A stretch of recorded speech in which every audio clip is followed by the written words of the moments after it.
Everybody, put your hands together. Or are you going to do it or am I going to do it? You're going to do it? You do it. I'll do it. Me do it. There we go. Rabah, get in here, Rabah. Let's go.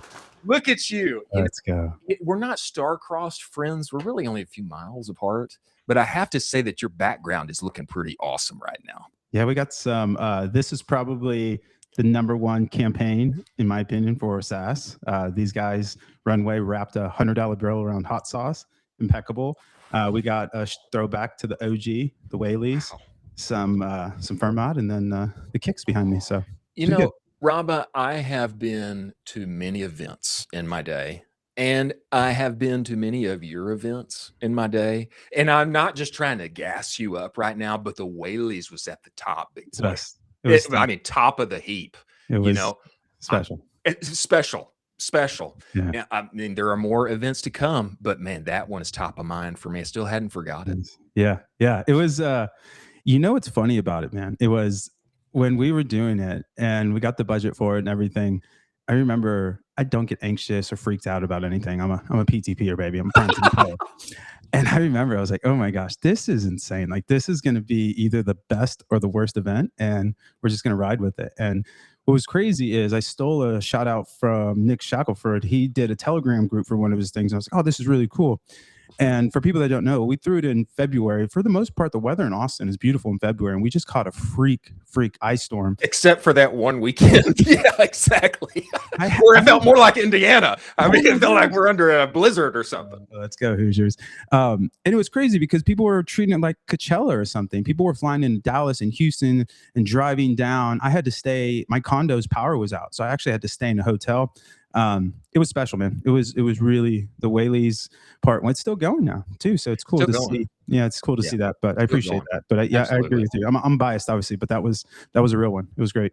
I would say when it comes to, and we are in bold predictions season now. Rabah. I mean, we are. It's 2026. I mean, I've been seeing big lists come out from this guy, that guy. It's bold prediction season. Indeed. And when it comes, I've been following. I keep up. When you tweet, I pay attention. I don't have notifs turned on, but I pay attention. And you, I think, have agreed solidly with several bold predictions, especially related to what I would call you an authority in. Several times. One of them being anything related to SaaS and SaaS marketing. In my mind, I don't know anybody and everybody, but you're one of the dogs that you gotta keep in your pocket. Okay. Anybody who SaaS, what I want to blow up, you gotta have Rabah here in your pocket. I was looking at this tweet that you quoted, you agreed with, from Nick Pattison. I don't know Nick. I don't know him from Adam, but you agreed with what he said here. Prediction for 2026: as AI flattens the cost of building software and floods the market with new tools, exceptional branding becomes the most valuable lever in business. It's how customers decide who to trust fast. Brand designers are in a uniquely powerful spot. This being incredibly helpful for the time that we're in as AI does what it does. Just give me your perspective on this, having built the image for Fermat, having built the image for Triple Whale. Give me your perspective on this. Yeah. First off, the set and the stage and the production value. I mean, I feel like I'm on an NPR podcast or something. We got a ticker down here. I mean, we got to do what we do, big boy. Exquisite. So first off, kudos to you. Hats off. Yeah, I think it's going to be really interesting to see where everything goes. When you think about what makes up brand, the best line I've heard from brand was from Professor Scott Galloway, and brand is just diligence. I just know what I'm going to get. And when you think about what AI is doing, it's getting really interesting because brand was always important, but there was such a strong product vector in a lot of verticals that product differentiation could actually be the thing that you built around. Whereas AI is really starting to commoditize a lot of products. And ironically, when you have a commoditized vertical, brand becomes actually the product differentiation. Right. And that's where it gets really interesting. Furthermore, I think it's even more interesting as AI starts to eat up more and more of the value in the value chain that is implementation, basically transferring designers and brand people into implementation, that value is kind of shifting to even more brands. So I think this is the best time in the world to have taste. I think taste is going to be, it's always been really, really important, but taste is also the one thing AI will never be able to do. And that's also something that really interests me, where AI will be automated. The best AI will be automated up to the point of taste. And so you'll still need people, but previously, from the marketing lens, once you got to certain run rates, call it 10, 20 million, you kind of just had to hire B and C players because you just needed hands. Like, you couldn't have the focus of your killers be, you wouldn't use cannon to kill a mosquito kind of stuff. And now you're seeing that with AI, you don't have to hire these B and C people. And so instead of having a marketing team of 30, you might have 5 to 10 killers that you can pay really well. Because that was the other part, is like the economics just didn't make sense. You just can't have a team of everybody getting paid $250,000, $300K a year. Just the economics just don't work. But now you're seeing that you can have a team of 5 to 7 people take a company to 50, 100 million. And so that's what gets really, I think, really interesting to me, is that this is the best time to be incredible and the worst time to be average, unfortunately. You know, something you said there really stuck out to me, especially inside of commoditized categories, where a lot of the tools are basically doing the same thing. Of course, there's always going to be a few technological advantages for certain players in certain spaces for at least some amount of time. Maybe AI kills all of that eventually. Right. But as a buyer, brand side, I think something you said really makes sense. Ultimately, I think it kind of comes down to a brand choice for who do I as a buyer want to associate myself with? Who do I like? For me, that comes down to when I'm actually on the call, or I'm in person, or I'm at this event, place and space, who do I actually like being around? Who do I want to deal with? Who do I want to be seen as being associated with? That comes down to taste. It comes down to likability. It comes down to brand. Is that fair? I think it's exactly right. The other kind of adage about brand is what people say about your company when you're not around. It's kind of the corollary of character. Character is what people say about you when you're not around. I think that's exactly right. It's spot on. And I think it's a huge, huge opportunity for a lot of people that are just really caught up in the weeds in how do we drive performance? How do we do that? Be a human, man. Make emotional connections, make people feel good, make people want to be like, at the end of the day, marketing at the top, brand marketing, performance, all of it comes down to jobs to be done and emotion. Jobs to be done. Do you understand why people are hiring your product? And emotion. Are you the cool kid? Are you the people that people want to say proudly? Like, that was one of the coolest things about making merch for a lot of the SaaS companies I worked for, is who wants to wear SaaS merch? I mean, no shade at OpenAI, but that's some of the worst merch I've ever seen in my life, and they have more money than God. So like, what are we doing here? But at the end of the day, if somebody's going to put, like, this is my alma mater, right? Like, you would have your UP stuff on. Like, you want to be proud of the things that you put on your body and you show, because you want to say, hey, look, I did this. I went to the school that is now the #1 team in the country, that won the Big Ten, that has a Heisman. Like, and so it's the same thing with brand. You just don't want to have bad associations. And I think it's very under indexed on, in specific, in B2B SaaS, because B2B SaaS has so many smart people. But I might catch some shade from this, but the worst marketers, the best marketers are in D2C, because they have to be.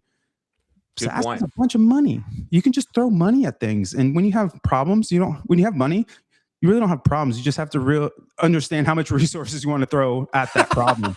And that's where I think SaaS has a ton of opportunity to grow. And the economics work. Like, that was one of my favorite parts about B2B SaaS with D2C companies being our clients, was I had this daddy money, but I got to hang out with the coolest, best, smartest people doing really interesting things. So I think you're going to see, I think Ramp does it the best. Notion's right up there.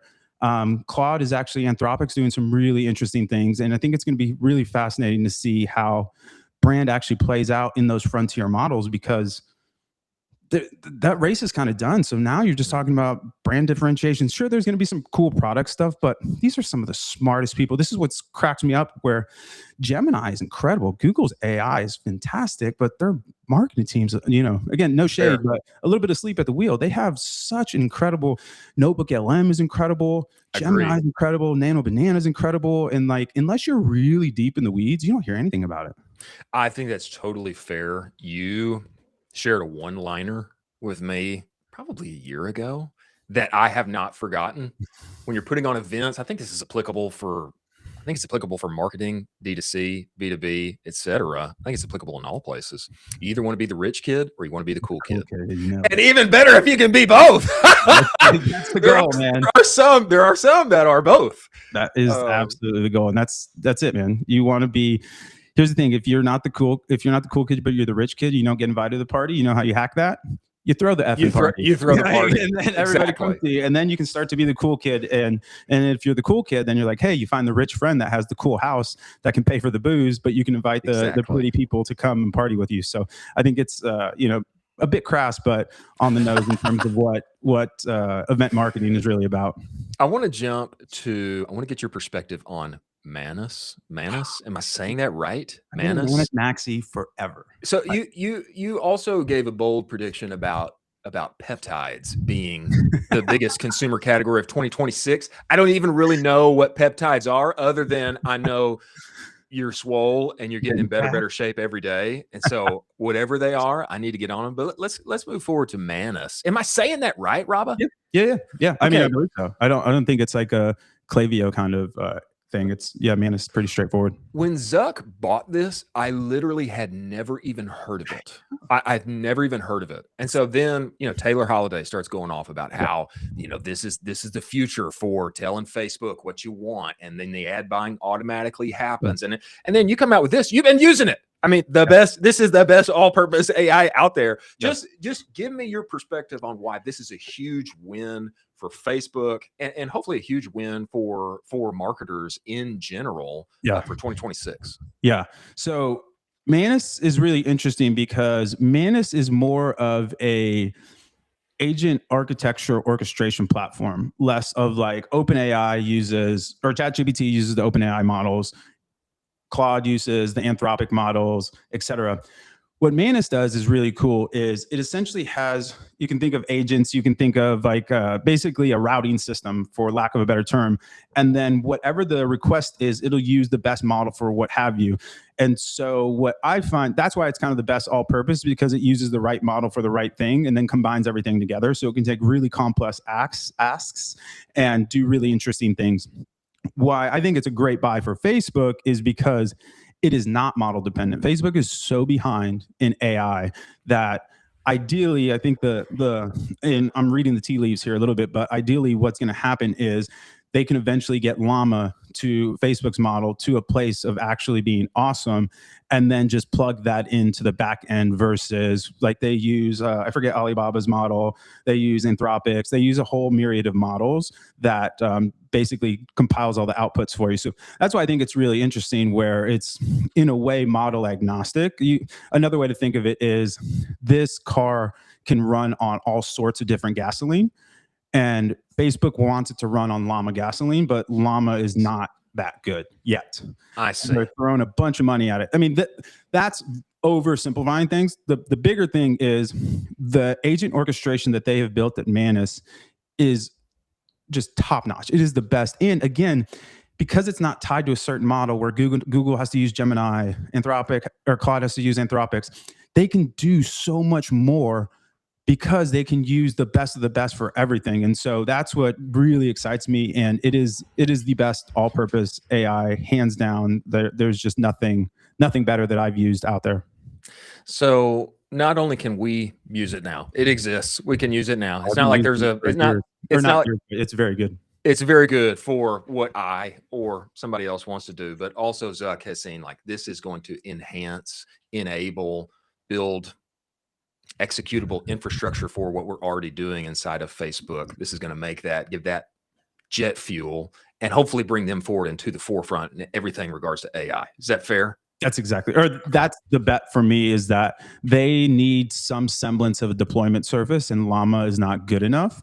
So now they have a little bit of breathing room where Manus can keep going. And as the Llama model gets better, they can keep plugging it in. Because if you see the next thing down there, it's also, Zuck was throwing crazy money at some of the best brains in AI. And with this acquisition, one could, I don't want to say assume, but you could infer that those bets have not panned out, or have not panned out fast enough. Rabah, I know that you are a busy man and you got a number of things on your plate. Before you go, would you just give us 30 seconds on what you're doing next? We're all waiting with bated breath, my brother. We know. I checked your profile. You're about to be in your content era. You are in your content era. You're about to be in your course era. Give us a little bit on what's coming next. Yeah. So right now I'm doing some consulting for some really cool clients. I'm going to go to Europe in March. I'm going to ride the Orient Express. So that's been a dream of mine. So that's going to be really fun. And yeah, launching a course. Follow me on Twitter for all the deets there. And then I'm over on MentorPass if you want to book some hours with me. And then I'm going to start a company, finally make a bet on myself. So I'll start doing a little fundraising when I get back from Europe, and build some really cool stuff with some really cool people, generate some shareholder value, and hopefully come back on here once I've raised my round and tell you even more. Absolutely. Whatever you are going to charge anybody on anything, I hope you just add a zero on the end, my friend, because you're worth it. You're worth it. You're such a beautiful human. But yeah, there's some commas in the price tag, so don't get sticker shock. Okay, all right. Rabah, Rahil, everybody, thanks for coming on the show, brother. We appreciate it. Chris, appreciate you, brother. Bye. Okay, we'll see you.